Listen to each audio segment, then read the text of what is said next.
All India Radio presents Morning News.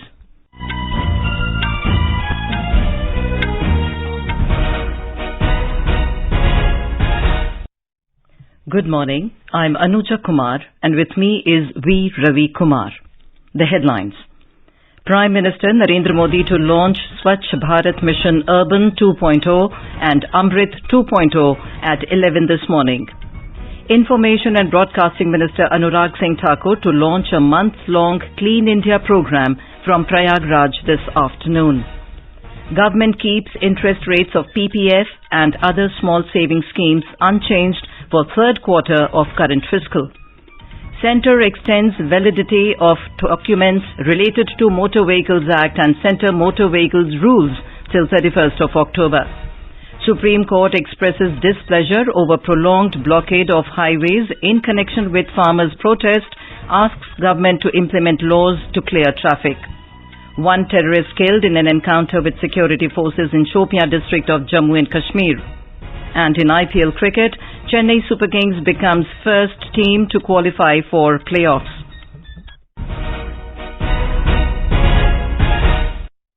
As the nationwide free COVID-19 vaccination campaign at government facilities for those above 18 years is underway, we advise our young listeners to get vaccinated and also help others get vaccinated.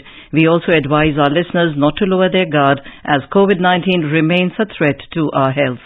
Please stay at home unless it is essential to go out and continue to follow these three simple steps.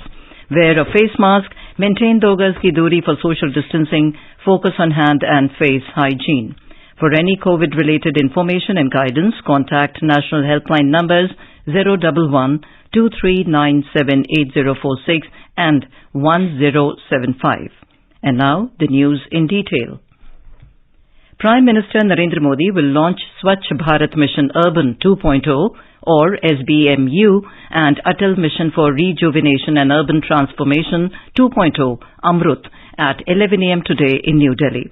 In line with the vision of the Prime Minister, SBMU 2.0 and Amrit 2.0 have been designed to realize the aspiration to make all cities garbage-free and water-secure. It will also help in achieving the targets set under the Sustainable Development Goals 2030. We have more from our correspondent. Swachh Bharat and Amrit Mission have brought transformative changes in the lives of people in the last 6 to 7 years. These missions have improved urban landscape by adopting scientific approach and engaging citizens through mass movement. Under the Swachh Bharat Mission, urban areas of 35 states and union territories have become open defecation free. More than 73 lakh toilets have been built across the country, which has improved health and sanitation. 97% homes now have door-to-door waste collection facilities. The pace of construction of toilets will be further accelerated through Swachh Bharat Mission 2.0. Also, aspirational toilets will be built in high footfall areas. Amrit has ensured water security by adding 1 crore 10 lakh water tap connections and 85 lakh sewer connections in the last 6 years. Amrit 2.0 mission will prove to be a major step towards making cities self-reliant and ensuring water security. Under this mission, drinking water survey will be conducted to provide better water services to the people. Bhupender Singh, AIR News, Delhi. Information and Broadcasting Minister Anurag Singh Thakur will launch a month-long Clean India program from Prayagraj today as part of Azadi Ka Amrit Mahotsav. The aim of the cleanliness drive is to create awareness, mobilize people and ensure their involvement in cleaning waste, mainly single-use plastic waste throughout the country. Mr. Thakur said, आजादी के अमृत उत्सव वर्ष में संपूर्ण देश उन महान सपूतों को याद कर रहा है जिनके त्याग एवं बलिदान से देश को आजादी मिली। कि आजादी के 75 वर्ष में हम सब मिलकर एवं आपसी सहयोग से देश को प्लास्टिक कूड़े से आजादी नहीं दिला सकते। अब समय आ गया है गांधी जी के सपनों का भारत तथा यशस्वी प्रधानमंत्री नरेंद्र मोदी जी का संकल्प जिसमें स्वच्छता एवं सफाई को सर्वोपरि रखा गया है, उसे हम यथार्थ में परिवर्तित करें। आइए आपसी सहयोग से एवं संकल्प से सिद्धि के मूल मंत्र के द्वारा 1 अक्टूबर से 31 अक्टूबर तक चलने वाले स्वच्छ भारत कार्यक्रम को सफल बनाएं। This program is being organized in 6 lakh villages of 744 districts across the country through the networks of Nehru Yuva Kendra Sangathan, NYKS affiliated youth clubs and National Service Scheme affiliated institutions. Our correspondent has filed this report. Union Minister Anurag Singh Thakur will launch Swachh Bharat Abhiyan at the campus of Motilal Nehru National Institute of Technology, Prayagraj. Apart from the various departments, public participation will also be ensured in the program. To ensure the participation of teachers and students, the Education Department has been involved. After the launch of the campaign, Sri Thakur will also attend a seminar on Atmanirbhar Bharat in Muthiganj area in the town. MS Yadav, AIR News, Prayagraj. Government has kept interest rates on the popular Public Provident Fund PPF and other small savings schemes unchanged for the third quarter of the current fiscal. A circular issued by the Finance Ministry said that PPF will continue to earn 7.10%, NSC 6.8% and Post Office Monthly Income Scheme account will earn 6.6% interest during the October to December quarter. The status quo on small savings schemes rates comes as a big relief for savers amid low interest rates provided by banks on fixed deposits. The rates provided by the government on these schemes are between 100 to 250 basis points higher than the rates provided by banks on similar deposits. The Union Government has extended the validity of documents related to Motor Vehicles Act and Centre Motor Vehicle Rules till 31st of October. Ministry of Road Transport and Highways had issued several advisories last year as well as this year regarding extension of validity of documents related to Motor Vehicles Act and Central Motor Vehicle Rules. In the last advisory dated 17th of June this year, the validity of fitness, permit, license, registration or any other concerned documents was extended till the 30th of September. Taking the need to prevent the spread of COVID-19 into consideration, this validity has been extended till the 31st of October. Social Justice and Empowerment Ministry will organize Vayo Naman program in the honor of senior citizens on the occasion of International Day of Older Persons in New Delhi today. Vice President M. Venkataratnam Naidu will be the chief guest of the program and will confer the Vayo Shresht Samman Awards. The Vice President will also dedicate the Elderly Helpline 14567 to the nation and launch the Senior Able Citizens Re-Employment in Dignity or SACRED and Senior Care Aging Growth Engine or SAGE portals on this occasion. Social Justice and Empowerment Minister Dr. Virendra Kumar will also be present in the program. The ministry celebrates International Day of Older Persons every year on the 1st of October for the cause of elderly persons. Union Minister Dr. Jitendra Singh will launch a special campaign today on disposal of pendency in government during 2nd October to 31st October. The campaign is aimed at ensuring timely and effective disposal of public grievances, references from members of parliament, state governments, interministerial consultations and parliamentary assurances. Prime Minister Narendra Modi has directed that a special campaign for disposal of pending matters shall be undertaken in each ministry and department and all attached subordinate and autonomous bodies of the government. In the program Spotlight, we are broadcasting a special series, Seva aur Samarpan, 20 Saal Sushasan Ke. Today the theme is Imaginative Jammu and Kashmir and Ladakh. It showcases the dawn of a new era of peace, progress and prosperity in Jammu and Kashmir and Ladakh under the leadership of Prime Minister Narendra Modi. This special program can be heard tonight on FM Gold channel and additional frequencies from 9:15 p.m. onwards. This program will also be available on our website newsonair.gov.in and on our YouTube channel News on AIR Official. And raising the awareness about coronavirus in Corona Jagrukta series at 9:30 to 10 p.m. A senior doctor from a renowned hospital will be with us to answer the queries of listeners. So keep listening to All India Radio News for the latest developments. Finance Ministry has recommended that clerical recruitments for the 12 public sector banks and vacancies advertised henceforth will be conducted in the 13 regional languages along with English and Hindi. This decision is based on the recommendation of a committee that was constituted by the ministry to look into the matter of holding examinations for clerical cadre in public sector banks and regional languages. The ongoing process of holding the examination initiated by IBPS was kept on hold until the recommendations of the committee were made available. The Health Ministry has appealed to people to avoid crowds and maintain physical distancing and use face masks during the upcoming festival season. Briefing media, Health Secretary Rajesh Bhushan asked people to celebrate festivals maintaining COVID-appropriate behavior. He said Kerala has the highest active cases amounting to 1,44,000, which is 52% of the total active cases in the country. Mr. Bhushan said the country has a recovery rate of almost 98%. He said 18 districts in India are reporting a weekly positivity rate of between 5% to 10%. जो कुल मामले report हुए पिछले सप्ताह उसमें से 60% मामले केरल से रिपोर्ट हुए। हालांकि केरल में जो एब्सोल्यूट नंबर है केसेस का वो नीचे आ रहा है। अगर एक्टिव केसेस को देखें तो एक्टिव केसेस की संख्या लगातार देश में घट रही है और जो क्यूमुलेटिव रिकवरी रेट है वो लगातार बढ़ रहा है। इस समय ऑलमोस्ट 98% रिकवरी रेट देश में है। In all, 69% of the population over 18 years of age have got their first dose of the COVID vaccine, while 25% have got both doses. More than 88 crore 34 lakh COVID-19 vaccine doses have been administered in the country so far under the nationwide vaccination drive. In Karnataka, Bruhat Bengaluru Mahanagar Palike will set up vaccination centers in all the municipal wards, blocks and lanes to accelerate the COVID inoculation drive. Special Commissioner in charge of health in the municipality, D. Randeep, said that the centers will start functioning from Monday onwards.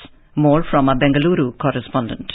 All the wards in Bengaluru Corporation limits will have vaccination centers being set up in every block and lane from Monday. Special Commissioner D. Randeep has said that the primary health center doctor-led teams will visit door to door and collect information on people who are yet to be vaccinated for first or both the doses of COVID vaccine. They will create awareness about the efficacy of the vaccine in preventing deaths due to COVID infection. As of now, 77,19,506 people have taken the first dose, which is 85% of the adult population in the city. In the next 1 month, the target is to vaccinate 95% of the people in the city. The citizens can call toll-free helpline 1533 to seek vaccination details.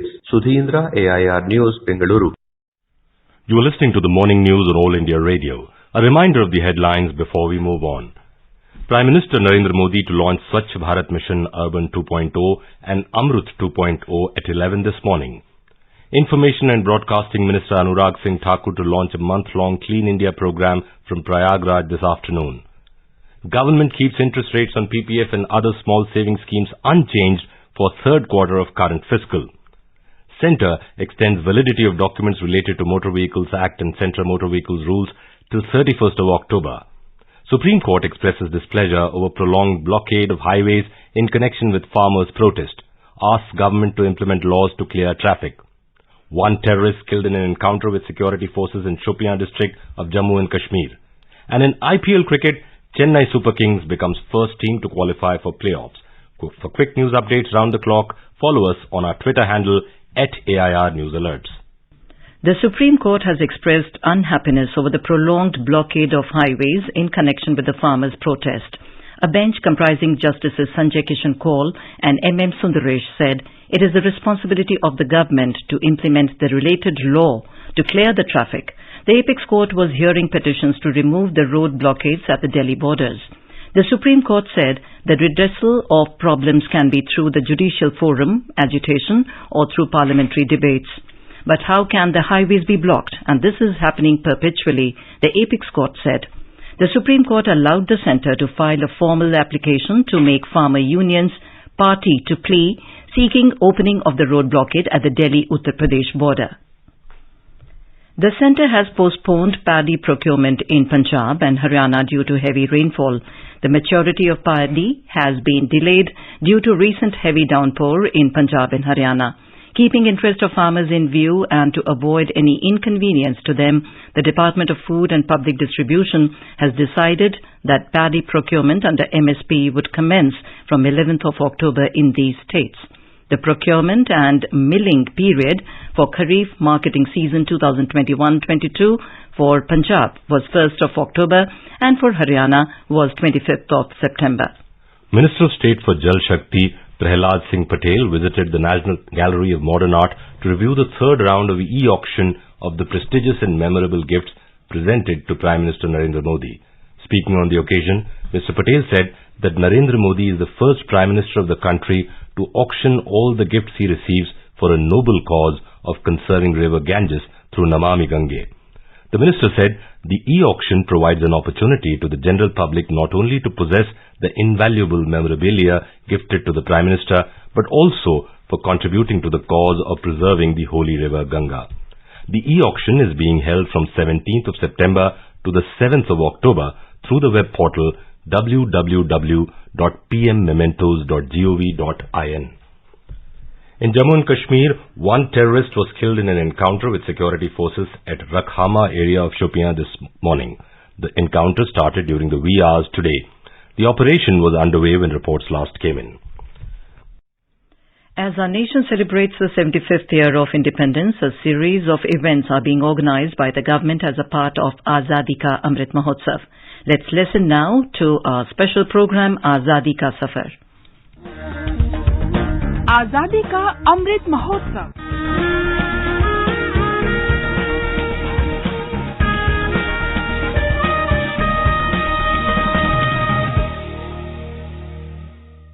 Azadi Ka Safar with AIR News.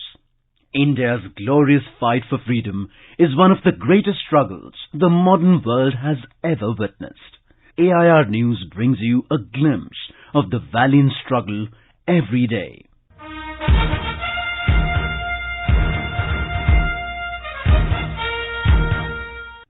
Annie Besant, a great social reformer and one of the most iconic exponents of the Indian freedom movement, was born on the 1st of October 1847 in London. She was involved in the free thought and radical movements led by Charles Bradlaugh, MP. She advocated ideas which were ahead of the time, such as trade unions, national education, right for women to vote, and birth control. In 1889, Annie Besant joined the Theosophical Society, a religious movement based on Hindu ideas of karma and reincarnation.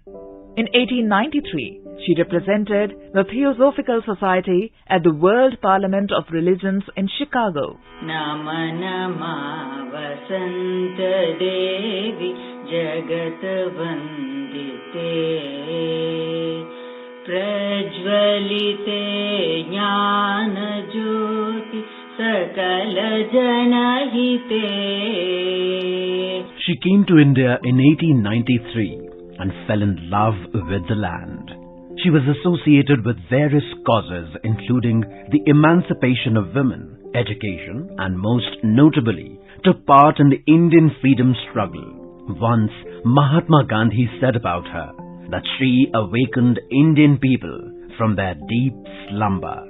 Along with Lokmanya Tilak, she co-founded the Home Rule League in 1916, which aimed to campaign for democracy in India and dominion status within the empire. In June 1917, when she was arrested by the British Empire, it was vehemently opposed by both Congress and the Muslim League. When Besant was freed in September 1917, she was welcomed by the crowds from all over India. Later, she was elected as the first woman president of the Indian National Congress in December 1917.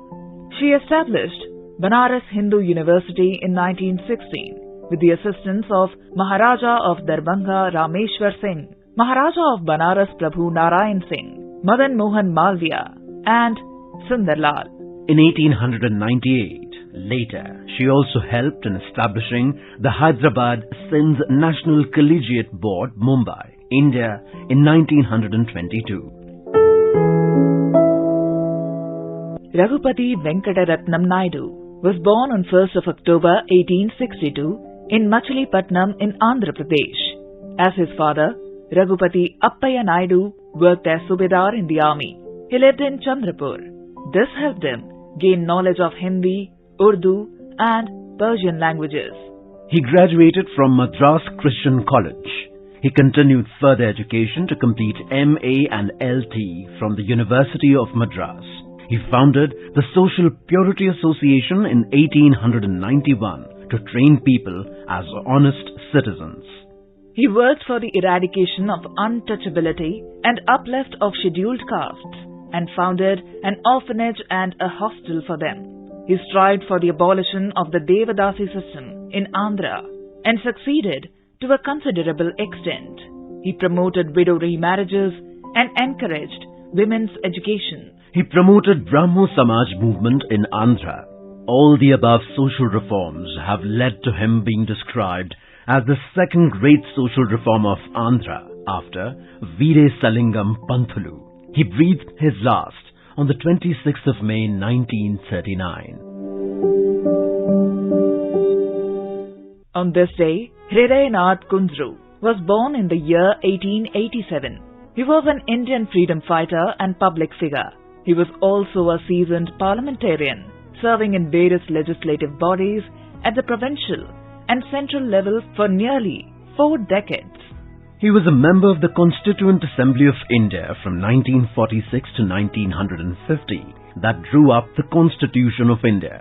He was also keenly interested in the international affairs and co-founded the Indian Council of World Affairs and the Indian School of International Studies. He breathed his last on the 3rd of April, 1978.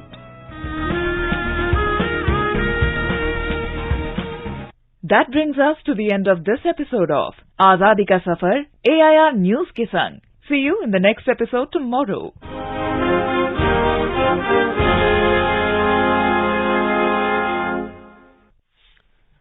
India has said that China's provocative behavior, the amassing of large number of troops, and its unilateral attempts to alter the status quo resulted in serious disturbance of peace and tranquility along the line of actual control LAC in eastern Ladakh.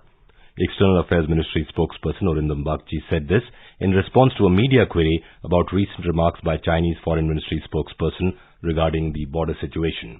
Mr. Bagchi said India rejects such statements which have no basis in facts. He pointed out that China continues to deploy large number of troops and armaments in the border areas. The spokesperson said it was in response to Chinese actions that Indian armed forces had to make appropriate counter-deployments in these areas to ensure that India's security interests are fully protected. He said, New Delhi expects that the Chinese side will work towards early resolution of the remaining issues along the LAC in eastern Ladakh while fully abiding by bilateral agreements and protocols. India and Australia have agreed to conclude the Free Trade Agreement FTA between the two nations by the end of 2022. The announcement was made at the end of a meeting between Union Commerce and Industry Minister Piyush Goyal and his Australian counterpart Don Tian yesterday. Article 24 of the World Trade Organization WTO allows countries to form custom unions or FTAs under 2 conditions. First, members should substantially eliminate all internal barriers to trade inside the union. Second, external trade barriers should not be increased on an average. Speaking at the joint press briefing, Mr. Goyal stated that the deal leverages the complementarities between the two countries and would unlock the trade potential between them. We did not agree to join RCEP. It was not in the economic interest of India at certain level. But that did not mean that it was because we had any problems with a particular individual country. And even during our discussions in RCEP, Australia and India had absolutely no outstanding issues. We were able to sort out everything. Rail Minister Ashwini Vaishnaw has said that assured career progression of sportspersons with railways is being worked out. He instructed senior officials to prepare a draft of career progression of railway sportspersons by 30th of October. The minister felicitated railways medal winners and participants of Tokyo Olympics in a function yesterday to honor Indian Railways 25 players and 6 coaches who participated in the Tokyo Olympics. In cricket, Chennai Super Kings became the first team in the ongoing IPL to qualify for the playoffs after beating Sunrisers Hyderabad by 6 wickets in Sharjah last night. Today, Kolkata Knight Riders will take on Punjab Kings at Dubai International Stadium at 7:30 p.m. Indian time. India Meteorological Department has predicted that the withdrawal of southwest monsoon from some parts of northwest India will commence from October 6th. A depression over the northeast Arabian Sea has been moving westward away from the Indian coast. The development of anticyclonic circulation at lower level over northwest India from 5th October will help in withdrawal of monsoon. IMD Director General Mrityunjay Mohapatra said under its influence drastic reduction in moisture and absence of rainfall over extreme northwestern parts of India is very likely. Thus, conditions are very likely to be favorable for commencement of withdrawal of the southwest monsoon from some parts of northwest India from around 6th of this month. Now let us take a look at the weather forecast for today. Srinagar will have partly cloudy sky with 1 or 2 spells of rain or thunder showers. Temperature will hover between 16 and 26 degrees Celsius. Jammu will also have mainly partly cloudy sky with 1 or 2 spells of rain or thunder showers. Leh will have clear sky and the temperature will vary between 7 to 24 degrees Celsius. Gilgit will also have mainly clear sky with temperature hovering between 12 and 37 degrees Celsius. Muzaffarabad will have partly cloudy sky with 1 or 2 spells of rain or thunder showers. National capital Delhi has generally cloudy sky with light rain or drizzle. Mumbai will have generally cloudy sky with moderate rain.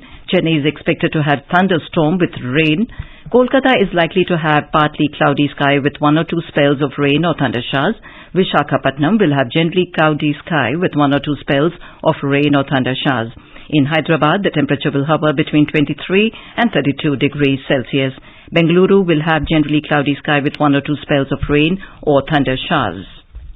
And now an overview of today's newspapers. All the dailies have cited the apex court's ruling barring protesters from blocking public roads. The Times of India, quoting the Supreme Court, writes, "Law is clear. Road blockades can't go on endlessly."